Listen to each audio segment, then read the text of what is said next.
बिस्मिल्लाहिर्रहमानिर्रहीम। अस्सलाम वालेकुम। आज 26 अप्रैल बरोज़ मंगल हम बात करेंगे सुप्रीम कोर्ट ऑफ पाकिस्तान से बड़ी खुशखबरी आ गई है और 7 अप्रैल के बाद पहली अपील है पाकिस्तान तहरीक इंसाफ की जो मंजूर हुई है। जस्टिस एजाज़ुल एहसन साहब ने बड़ा 2 दिन मुसलसल समाअत हुई है और उसके बाद पाकिस्तान तहरीक इंसाफ की जो अपील है वो मंजूर हुई है। बड़ी अहम तफसीलात है जो मैं आपके साथ शेयर करने जा रहा हूँ। मैं आपके साथ पाकिस्तान तहरीक इंसाफ का जो मुतालबा था वो भी आपके साथ शेयर करूँगा और जो फ़ैसला हुआ है वो भी मैं आपके साथ शेयर करूँगा। साथ हम बात करेंगे सुप्रीम कोर्ट ऑफ पाकिस्तान ने एक बड़ा फ़ैसला दिया है, एक तारीख़ी फ़ैसला दिया है और बहरिया टाउन के मालिक मलिक रियाज के ख़िलाफ़ मुकदमा दर्ज करने की जो दरख्वास्त है उसको मंजूर करके मुकदमा दर्ज करने का हुक्म जारी कर दिया। उसकी तफसील भी मैं आपके साथ शेयर करूँगा। पहले मैं आपको बताता चलूँ कि जो ऑनरेबल जस्टिस हैं काजी फैज़ ईसा साहब, आप जानते हैं कि काजी फैज़ ईसा साहब एक सीनियर जज भी हैं और वो पाकिस्तान बार काउंसिल की जो कमेटी है जो सुप्रीम कोर्ट के वकला के इंटरव्यू करते हैं या उनको लाइसेंस जारी करते हैं। सुप्रीम कोर्ट के जो वकला हैं जो हाई कोर्ट का अपना टेन्योर मुकम्मल करते हैं, जब उनके क्राइटेरिया पूरा होता है तो वो फिर अप्लाई करते हैं पाकिस्तान बार काउंसिल में सुप्रीम कोर्ट का वकील बनने के लिए।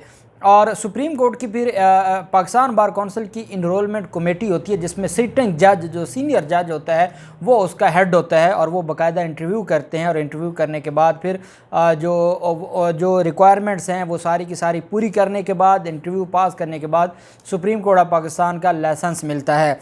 बदकिस्मती से माजी में हम देखते आए हैं कि जो भी बार का सदर, बार का सेक्रेटरी बनता था, चाहे उसका कैलिबर था या नहीं था, सियासी बुनियादों पर सुप्रीम कोर्ट के लाइसेंस दिए गए, जिसकी वजह से आपको सुप्रीम कोर्ट में जैसे हम बात करते हैं जुडिशरी में कि वहाँ कॉम्पिटेंसी कम है और जो अपनी मर्जियाँ चलाई गई और अपने जो ख़ास लोग थे उनको नवाजा गया, वैसे ही सुप्रीम कोर्ट के जो वकला हैं उसमें भी बहुत थोड़े हैं जो कॉम्पिटेंसी के लिहाज से जिनको कहा जा सकता है कि वो कॉम्पिटेंट हैं, क्योंकि ज़्यादा वही सियासी भर्तियां थीं जिनको सुप्रीम कोर्ट का वकील बनाया गया।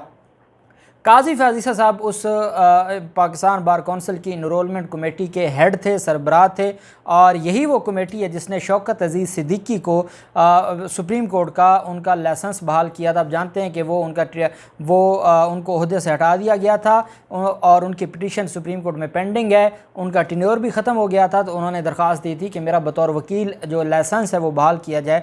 तो उनका जो सुप्रीम कोर्ट का लाइसेंस था वो बहाल करने वाली भी यही कमेटी थी काजी फैज़ ईसा साहब की। अब क्योंकि फ़रोग़ नसीम साहब का लाइसेंस मुअत्तल हो गया था इस वजह से कि वो वफाकी वज़ीर कानून थे, अब जब उन्होंने अपना ओहदे से इस्तीफ़ा दे दिया तो दोबारा सुप्रीम कोर्ट का लाइसेंस बहाल करवाने के लिए उन्होंने अप्लाई किया और आगे जस्टिस काजी फैज़ ईसा साहब वकला इनरोलमेंट कमेटी के सरबराह थे।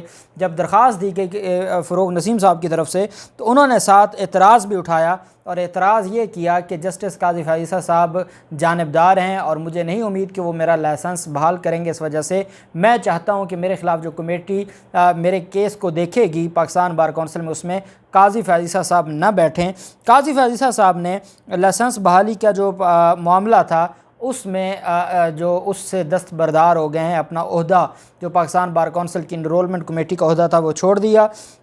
उन्होंने फ़रोग़ नसीम साहब ने लाइसेंस बहाली में तख़ीर पर जस्टिस काजी फैज़ ईसा साहब पर जानिबदारी का इल्ज़ाम लगाया था। जस्टिस काजी फैज़ ईसा साहब ने पाकिस्तान बार काउंसिल को ख़त लिखा है जिसमें यह कहा गया है कि फ़रोग़ नसीम की लाइसेंस बहाली की दरख्वास्त जस्टिस काजी फैज़ ईसा के सामने रखी ही नहीं गई। ख़त में कहा गया कि इनरोलमेंट कमेटी के किसी मेंबर ने जस्टिस काजी फैज़ ईसा से कोई सिफारिश नहीं की।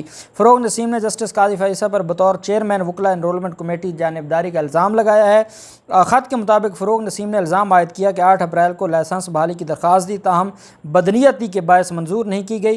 ख़त में कहा गया कि इल्ज़ाम लगाया गया कि इनरोलमेंट कमेटी मेंबरान ने दरख्वास्त मंजूर करने की सिफारिश की, लेकिन काजी फैज़ ईसा साहब टस से मस ना हुए। ख़त में कहा गया कि जस्टिस काजी फैज़ ईसा ने वकला इनरोलमेंट कमेटी में दिन रात काम किया। फ़रोग़ नसीम ने जस्टिस काजी फैज़ ईसा पर बेबुनियाद और मन घड़त इल्ज़ामात लगाए। ख़त में यह भी कहा गया कि फ़रोग़ नसीम जस्टिस काजी फैज़ ईसा साहब रेफरेंस केस में शिकस्त तस्लीम करने से इनकारी हैं। फ़रोग़ नसीम एक शिकस्त खुर्दा शख्स हैं, इस वजह से मैं इस जो सरबराही है उसको मैं छोड़ देता हूँ। आप अंदाज़ा लगाएं कितने बड़े ओहदों पर बैठे हमारे लोग, एक वफाकी वज़ीर कानून जिसने रिज़ाइन किया और एक हमारे सबसे सीनियर जज हैं सुप्रीम कोर्ट ऑफ पाकिस्तान के, और आप देखें कैसे इख्तलाफ आप देखें कि कैसे किए जाते हैं और कैसे छोटी छोटी बातों को इतना लटकाया जाता है।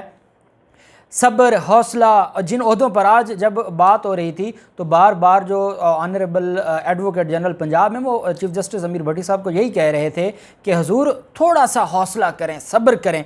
और मैं समझता हूँ कि जो आज चीफ़ जस्टिस अमीर भट्टी साहब ने फ़ैसला नहीं सुनाया और कल तक महफूज किया है, इसमें कोई बेहतरी होगी, क्योंकि जितना आज वो बरहमी का इज़हार कर रहे थे और शदीद गुस्से में थे कि जो रिस्पांस गवर्नर की तरफ से या सदर पाकिस्तान की तरफ से आया, तो वो फिर कोई ऐसा फ़ैसला भी हो सकता था जिससे फिर हमारे इदारों में टकराव का अंदेशा होता। दूसरी तरफ supreme court of Pakistan Karachi registry में अहम आज समाअत हुई और सुप्रीम कोर्ट कराची रजिस्ट्री ने रियल इस्टेट टाइकून मलिक रियाज, जो कि जिनके बारे में ये भी कहा जाता है कि वो इस इम्पोर्टेड हुकूमत को लाने में भी वो मुलव्वस हैं, और फिर आप जानते हैं कि उनका शरीफ ख़ानदान और जरदारी ख़ानदान के साथ क्या तल्लुक़ है और कैसे वो इनके इन्वेस्टर हैं। अदालत ने मलिक रियाज के ख़िलाफ़ जो लार्जर बेंच था सुप्रीम कोर्ट ऑफ पाकिस्तान का, उसने मलिक रियाज के ख़िलाफ़ मुकदमा दर्ज करने की दरख्वास्त मंजूर कर ली। अदालत ने दरख्वास्त गुजार को कहा कि वो अपना बयान रिकॉर्ड करवाए और इसके ख़िलाफ़ मुकदमा दर्ज करवाया जाए। दरख्वास्त गुजार ने मलिक रियाज के ख़िलाफ़ 2013 में ओपल प्रोजेक्ट शुरू किया गया। प्रोजेक्ट में फ़्लैट की ख़रीदारी के लिए फ़ार्म वसूल किए गए और पर फार्म 1 लाख रुपए इन्होंने चार्ज किया। प्रोजेक्ट के लिए कई हज़ार लोगों से फ़ार्म वसूल किए गए। आज तक प्रोजेक्ट के लिए बेल्टिंग की ली हुई रकम ना वापस की गई है। बोट बेसन पुलिस ने मुकदमा दर्ज करने से इनकार कर दिया और इस वजह से दरख्वास्त गुजार ने कहा कि मैंने पहले सेशन अदालत में दरख्वास्त दी, इंदराज मुकदमा की, सेशन अदालत कराची ने मेरी दरख्वास्त खारिज कर दी। सिंध हाई कोर्ट में दरख्वास्त दी, सिंध हाई कोर्ट ने भी खारिज कर दी और सुप्रीम कोर्ट ऑफ पाकिस्तान ने जो लार्जर बेंच है उसने दरख्वास्त मंजूर करते हुए मलिक रियाज के ख़िलाफ़ मुकदमा दर्ज करने का हुक्म जारी कर दिया। ये एक अहम पेशरफ्त हुई है।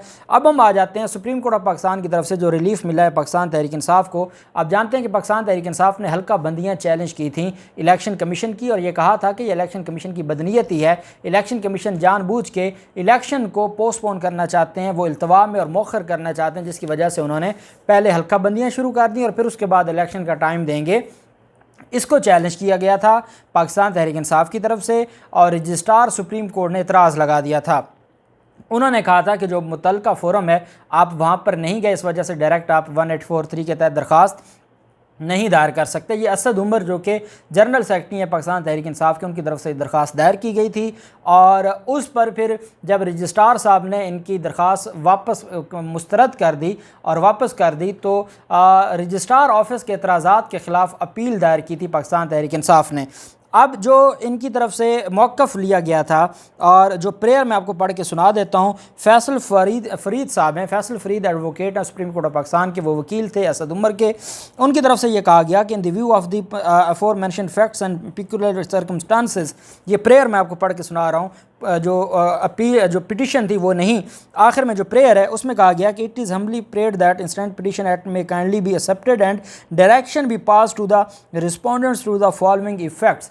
अब रिस्पोंडेंट्स कौन है? Election commission. उनको जो डायरेक्शन मांगी सुप्रीम कोर्ट से वो क्या है? पहले नंबर पर to act within the 4 corners of law and the constitution of Pakistan. Election commission को कहा जाए कि वो आइन और कानून के मुताबिक काम करे, पहली ये डायरेक्शन मांगी गई। दूसरा, the delimitation schedule issued by the election commission of Pakistan respondent number 2 dated 11/4/2022 में very kindly be held illegal, unconstitutional and in violation of the mandatory provision of law and the Constitution of Pakistan 1973 के जो इन्होंने हल्का बंदियों का schedule जारी किया है मोरखा 11/4/2022 का, उसको डिक्लेयर किया जाए कि वो गैर कानूनी है, वो गैर आइनी है, वो जो मैंडेटरी प्रोविज़न ऑफ लॉ और कॉन्स्टिट्यूशन है उसकी खुल्लम खुल्ला खिलाफ वर्जी है, सरियन खिलाफ वर्जी है। ये कहा गया कि जो हल्का बंदियों का नोटिफिकेशन है मोरखा 11/4/2022 का, उसको कलअदम करार दिया जाए और डिक्लेयर किया जाए कि वो गैर कानूनी और गैर आइनी है। तीसरा, delimitation notified under the notification dated 3 May 2018 में be held executive for all intents and purpose of the election until new census take place. वो कहते हैं कि जो 3 मई 2018 की डिलिमिटेशन का नोटिफिकेशन हो चुका है और डिलिमिटेशंस हुई थी 3 मई 2018 को, उन्हीं को हेल्ड किया जाए उन्हीं को ही इंटैक्ट किया जाए और उन्हीं के ज़रिए इलेक्शन करवाया जाए, यहाँ तक कि कोई नई मरदमशुमारी ना हो। जब तक नई मरदमशुमारी नहीं होती तो जो पुरानी हल्का बंदियाँ हैं, पुरानी मरदमशुमारी पर उसी के मुताबिक इलेक्शन करवाया जाए, क्योंकि हल्का बंदी तब होती है जब नई मरदमशुमारी हो जाए। जब मरदमशुमारी नई ना हो तो हल्का बंदियाँ नहीं हो सकती नई। ये 3 मई 2018 का जो डिलिमिटेशन नोटिफाइड है उसको कहा गया कि इसको कहा जाए कि ये कानून के मुताबिक है और उसी पर अमल दरामद किया जाए। To direct the respondent number 2 and 3 to ensure electoral process whenever it is called in accordance with law and the Constitution of Pakistan and strictly refrain from creating any delay thereof।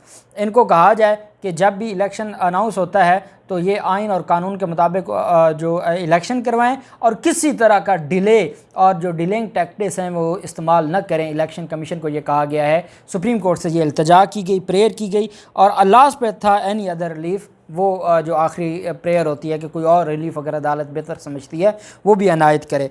अब ये appeal दरख्वास्त थी जिस पर registrar office ने objection लगा दिए थे।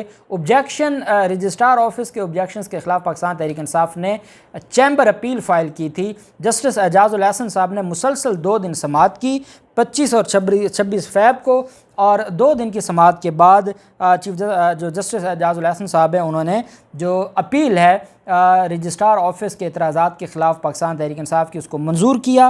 फैसल फरीद एडवोकेट साहब ने आर्गू किया। 2 दिन की समाअत के बाद अदालत ने रजिस्ट्रार ऑफिस के ऑब्जेक्शन को ख़त्म कर दिया है और रेगुलर हेयरिंग के लिए केस को भिजवा दिया रजिस्ट्रार ऑफिस को ऑब्जेक्शन से एतराज़ात ख़त्म करके कि अब वो अदालत में फ़िक्स करें, फिर बेंच बनेगा और वो बेंच इसको सुनेगा।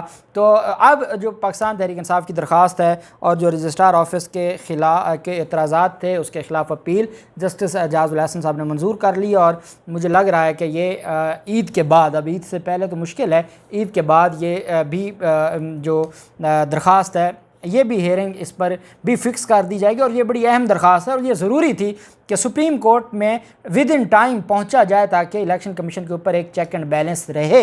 देखते हैं क्या होता है, जो भी तफसीलात होंगी आपके साथ शेयर करते रहेंगे। अल्लाह पाक पाकिस्तान कामयाब नासिर हो। बहुत शुक्रिया। अल्लाह हाफिज़। पाकिस्तान जिंदाबाद।